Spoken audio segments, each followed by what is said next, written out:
Selamat datang lagi di The Deep Dive, tempat kita kupas tuntas berbagai sumber biar Anda jadi lebih tercerahkan.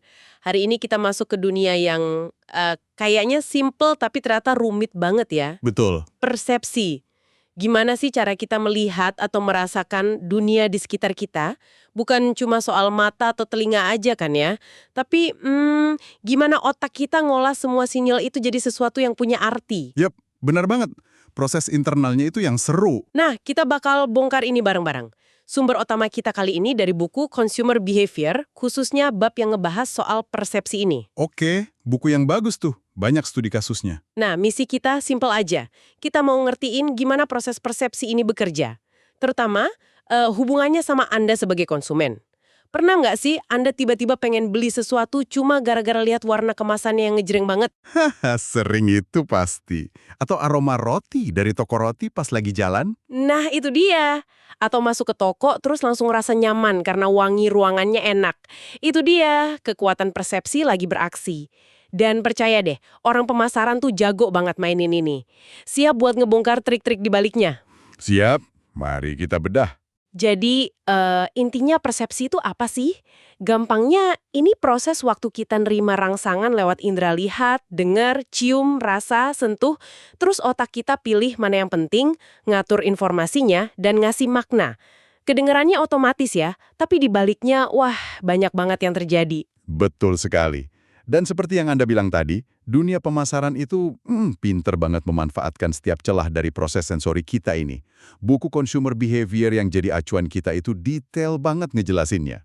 Coba kita lihat satu-satu ya, gimana tiap indera kita disentuh oleh strategi pemasaran. Oke, mulai dari mana nih enaknya? Mulai dari yang paling dominan mungkin ya, penglihatan. Ah, iya, visual. Warna terutama, pasti penting banget kan? Penting banget. Warna itu bisa langsung ngasih pesan tanpa kata-kata. Contoh paling klasiknya, lihat aja kaleng sup Campbell yang merah putih itu. Ikonik banget kan? Iya, langsung kebayang. Nah, sumber kita cerita, katanya si warna itu dipilih awalnya simple aja, karena salah satu bos di sana suka sama warna seragam tim football Universitas Cornell. Kadang serendam itu awalnya. Serius, gara-gara suka tim football? Katanya begitu. Tapi karena konsisten, ya jadi melekat banget di benak konsumen. Tapi ada juga contoh yang lebih terencana. Misalnya perusahaan keju Denmark, Castello Bianco. Oh, yang keju itu ya? Iya, mereka awalnya gagal jual keju putih mereka yang enak itu, padahal kemasannya udah dibuat merah biar menarik. Ternyata, buat orang Denmark waktu itu, warna merah itu nggak nyambung sama keju putih. Nggak cocok gitu ya persepsinya. Betul, ditambah nama Bianco yang kesannya manis, padahal kejunya gurih. Begitu kemasannya diganti jadi putih dan namanya diubah jadi White Castello, wus, penjualannya langsung meroket. Wah, drastis gitu naiknya. Lebih dari 2 kali lipat katanya. Ini bukti nyata gimana warna itu bisa banget mewarnai ekspektasi kita soal rasa dan kualitas produk. Gila sih. Nggak heran sekarang ada ide buat ngubah layar HP jadi hitam putih biar nggak kecanduan. Soalnya warna-warni ikon aplikasi itu kan memang didesain biar kita tertarik ngeklik terus. Bener juga ya? Persis. Itu aplikasi dari pemahaman soal kekuatan visual.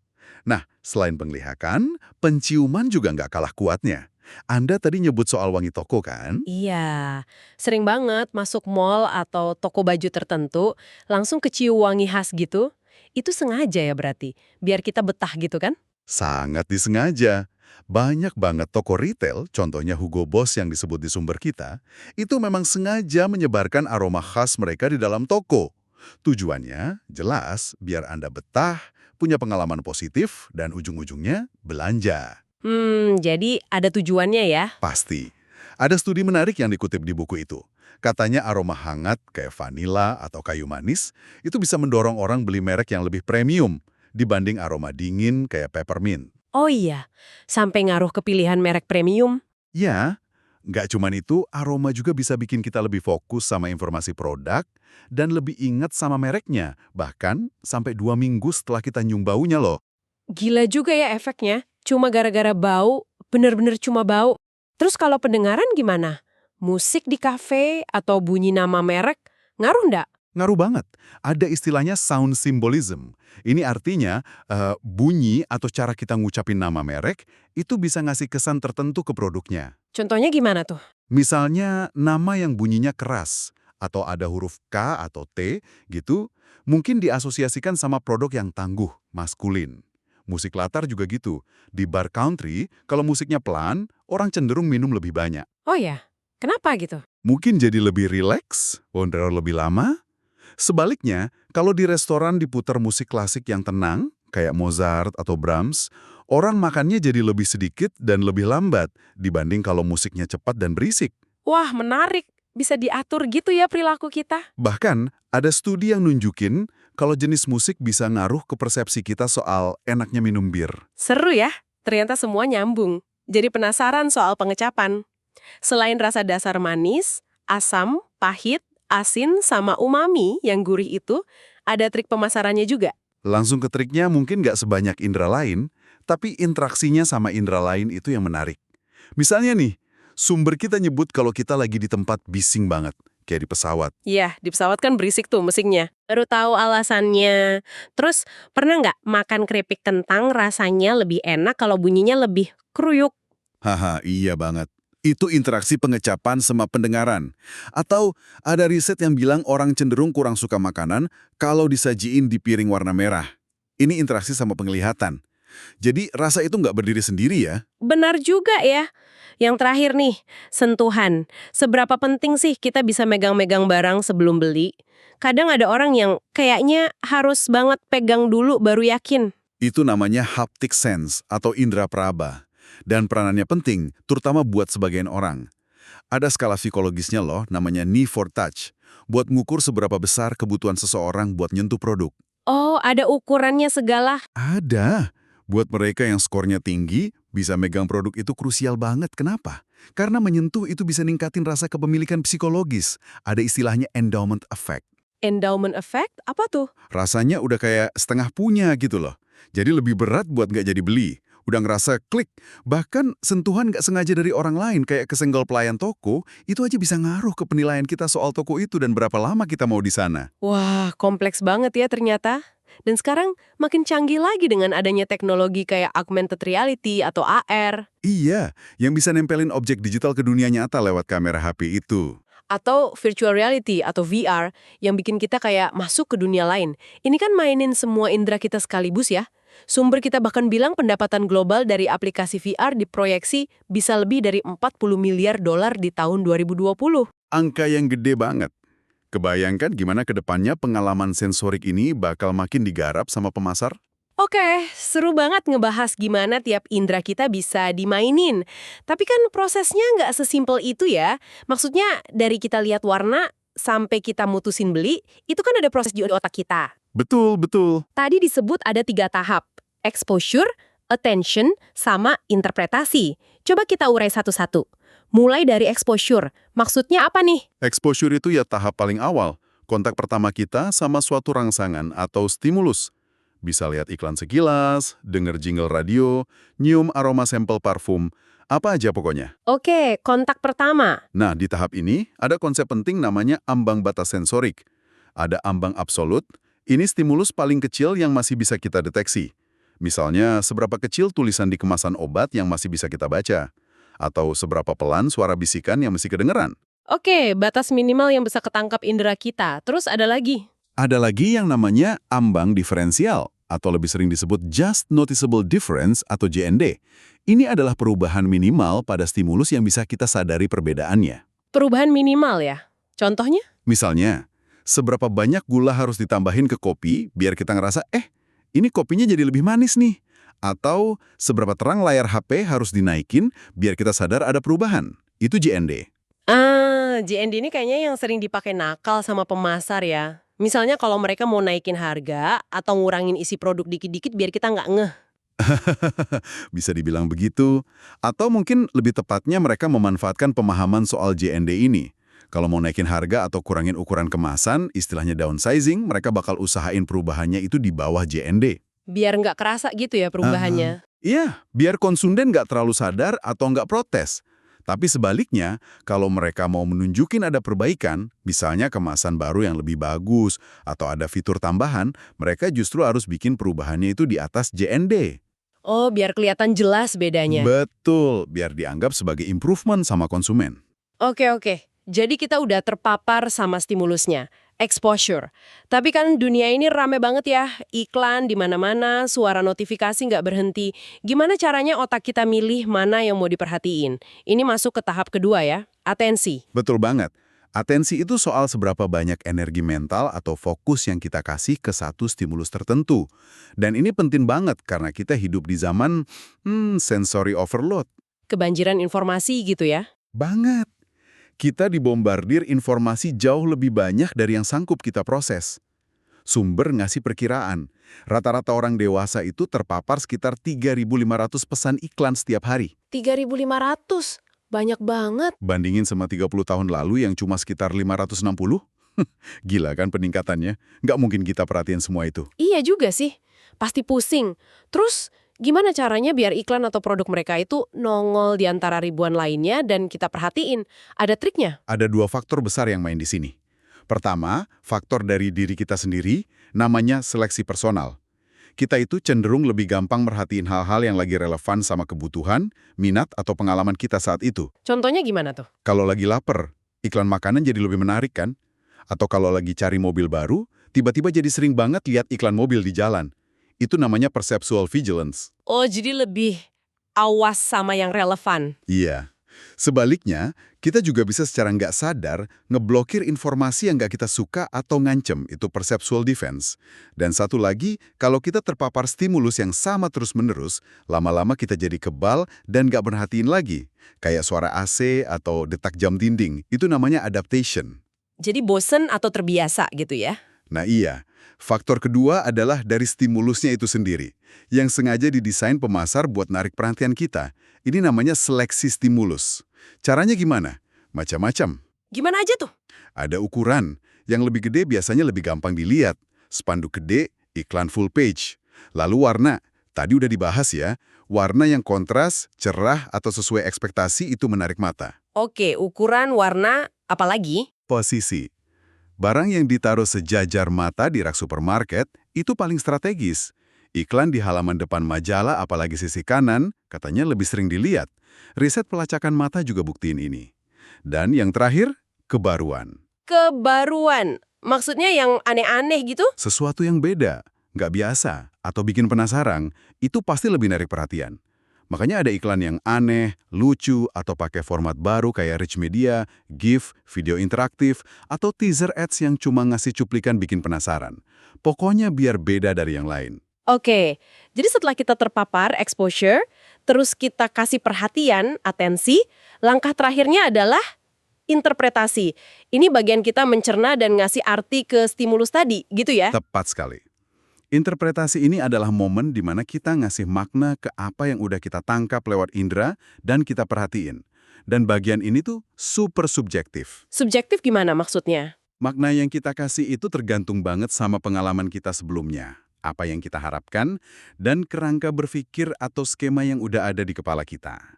Otak kita secara otomatis nyoba nyusun potongan-potongan informasi sensorik itu jadi satu gambaran yang utuh dan masuk akal buat kita. Gimana caranya otak kita nyusun informasi biar jadi masuk akal? Ada polanya nggak sih? Kayak, kenapa kadang kita lihat logo yang nggak utuh tapi tetap tahu itu logo apa? Nah, itu pertanyaan bagus. Ada cabang psikologi namanya Gestalt yang khusus mempelajari gimana cara kita mengorganisir persepsi jadi satu kesatuan yang bermakna. Ada beberapa prinsip kunci dari Gestalt yang relevan banget di sini. Prinsip apa aja tuh? Pertama, prinsip penutupan, closure. Kita tuh punya tendensi alami buat ngelengkapin gambar atau pola yang sebenarnya nggak utuh. Otak kita otomatis ngisi bagian yang hilang. Pemasar sering pakai ini di logo atau iklan biar lebih menarik dan gampang diingat. Oh, kayak logo WWRF yang pandai itu ya? Nggak utuh kan gambar ya? Betul, contoh bagus. Kedua, prinsip kesamaan, similarity. Kita cenderung ngelompokin objek-objek yang mirip, entah mirip bentuknya, ukurannya, atau warnanya. Ini membantu kita bikin kategori. Misalnya semua produk pembersih dikelompokin jadi satu gitu. Oke, kesamaan. Terus? Ketiga, Prinsip figur latar, figure ground. Waktu kita lihat sesuatu, biasanya ada satu bagian yang jadi fokus utama, figur, sementara sisanya jadi latar belakang. Pemasar harus pinter nentuin elemen mana di iklan mereka yang harus jadi figur, biar pesannya sampai, nggak tenggelam sama latarnya. Jadi mana yang mau ditonjolin gitu ya? Persis. Nah, selain cara otak kita ngatur info, interpretasi ini juga kayaknya erat banget sama simbol-simbol ya. Maksudnya, satu barang bisa punya arti lebih dari sekedar fungsinya. Kayak mobil mewah, itu kan bukan cuma alat transportasi. Betul banget. Lebih ke status atau gaya hidup gitu kan? Persis. Disinilah ilmu semiotika berperan penting. Semiotika itu studi tentang tanda dan simbol, dan gimana tanda-tanda itu bisa ngasih makna ke kita. Dalam konteks pemasaran, ini krusial banget. Kenapa? Kenapa tuh? Karena kita, sebagai konsumen, sering banget pakai produk bukan cuma buat fungsi dasarnya, tapi juga buat nunjukin siapa diri kita, identitas sosial kita. Dan produk itu bisa membawa makna tertentu yang kita pelajari, seringkali dibantu banget sama pemasar dalam proses pembentukan makna itu. Jadi pemasar ikut ngebentuk makna produk ya? Ikut banget. Semiotika melihat ada 3 elemen penting dalam proses pemaknaan ini. Objek, produknya itu sendiri, misalnya rokok Marlboro. Tanda, simbol atau gambar yang mewakilinya, misalnya gambar koboi yang gagah. Dan interpretan, makna yang kita tarik dari tanda itu, misalnya kesan maskulin, tangguh, bebas. Oh, jadi ada 3 bagian gitu ya? Objek, tanda, interpretan. Iya. Nah, pemasar pakai pemahaman ini buat ngebangun perceptual positioning. Mereka atur semua elemen pemasaran, desain produknya, harganya, cara jualnya, iklannya, sedemikian rupa, biar kita menginterpretasikan produk mereka punya makna tertentu dibanding pesaingnya. Biar beda dan punya citra sendiri di kepala kita. Tepat. Ada juga konsep yang agak liar, namanya hyperreality. Ini kondisi di mana tanda atau citra yang diciptakan itu jadi terasa lebih nyata atau lebih penting daripada realitas aslinya. Contoh di sumber kita, itu unik. Ada buku yang ceritanya ditulis sama si tokek fiksi dari iklan asuransi J.I.Co. Hah? Tokek iklan nulis buku? Iya, saking kuatnya citra si tokek ini, dia bisa menghasilkan produk baru. Ini nunjukin betapa kuatnya makna simbolik yang bisa dibangun sampai mengaburkan batas antara fiksi dan realita. Ujung-ujungnya, apa yang kita harapkan dari suatu produk, entah rasanya, kualitasnya, atau manfaatnya, itu seringkali lebih dipengaruhi sama bungkusnya, warnanya, iklannya, daripada produk fisiknya itu sendiri. Wah, gila juga ya. Ternyata sekedar melihat atau merasakan itu prosesnya berlapis-lapis dan penuh makna tersembunyi. Jadi kalau udah tahu semua ini, apa untungnya buat kita sebagai pendengar nih? Kenapa kita perlu peduli sama seluk-beluk persepsi ini? Justru karena prosesnya kompleks dan sering nggak kita sadari, memahaminya bikin kita jadi konsumen yang lebih melek dan kritis. Anda jadi bisa mulai ngenalin. Ngenalin apa tuh? Ngenalin triknya. Oh, warna merah di kemasan snack ini sengaja dipilih biar saya impulsif beli.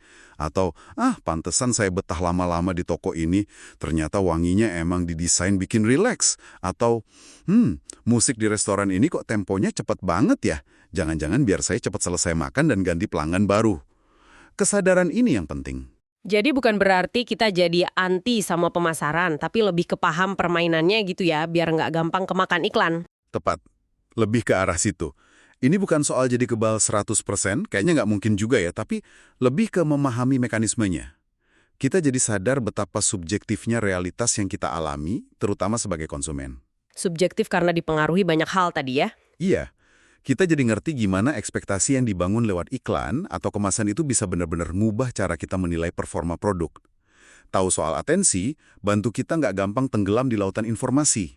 Paham semiotika bantu kita ngebaca pesan di balik logo atau iklan. Jadi lebih kritis lah intinya. Betul.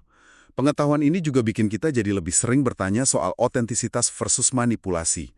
Seberapa jauh sih pengalaman kita sama suatu produk itu benar-benar dari produknya sendiri, dan seberapa jauh itu hasil konstruksi makna yang ditanamkan pemasar. Pertanyaan bagus tuh, kadang susah bedainnya. Pilihan yang lebih bijak, lebih sesuai sama apa yang Anda butuhin dan hargain, bukan cuma karena tergoda sama rangsangan sesaat yang udah dirancang sedemikian rupa. Oke. Jadi kalau dirangkum nih, dari obrolan kita yang seru ini, persepsi itu bukan proses pasif nerima informasi aja, tapi aktif banget. Kita nyaring, kita ngatur, kita ngasih makna ke dunia lewat indera kita. Dan proses ini sangat selektif. Sangat selektif, betul. Pemasar yang ngerti banget soal ini pakai berbagai cara buat narik perhatian kita dan ngebentuk cara kita memaknai produk atau merek mereka. Seringkali lewat rangsangan sensorik. Dan yang perlu diingat, makna yang kita lekatkan ke suatu produk itu seringkali sama pentingnya atau bahkan lebih penting dari produk fisiknya itu sendiri.